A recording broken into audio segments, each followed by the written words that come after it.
വിഷയത്തിൽ മതരാഷ്ട്രീയം അവിടെ കടന്നു വരുന്നു ഈ തെരഞ്ഞെടുപ്പ് പ്രഖ്യാപനത്തിന് മുൻപ് തന്നെ.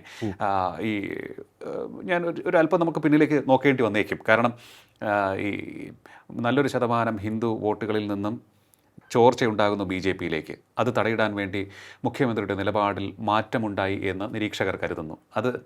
അതാണ് സത്യം. അതാണ് സത്യം. അതുകൊണ്ടാണ് അൻവർ ചാടിയത്.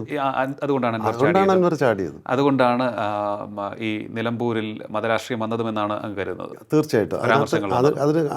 അത് ലിയോ പറഞ്ഞതിന് ഒരു 4 വർഷം പിന്നിലോട്ട് കൂടെ ചിന്തിക്കണം. മുഖ്യമന്ത്രി പിണറായി വിജയൻ്റെ താല്പര്യം, അദ്ദേഹത്തിൻ്റെ നിലപാട്, സാമുദായിക നിലപാട്, അത് ബി ജെ പിക്ക് അനുകൂലമായിട്ടുള്ളതാണ്. ഇപ്പോൾ ജനറൽ സെക്രട്ടറി ആയിട്ട് വന്ന MA ബേബി പോലും പറഞ്ഞു, കഴിഞ്ഞ 9 വർഷമായിട്ടാണ് ഇവിടെ RSS സംഘപരിവാർ ഏറ്റവും കൂടുതൽ വളർന്നു എന്ന് പറയുന്നത്. അപ്പോൾ അതിന് ഇപ്പോൾ നമുക്ക് പ്രത്യക്ഷത്തിൽ നമുക്ക് കാണാം, ഫീൽഡിൽ ഇറങ്ങുമ്പോൾ നമുക്ക് മനസ്സിലാക്കും, ഏറ്റവും കൂടുതൽ സംതൃപ്തരായിട്ടുള്ള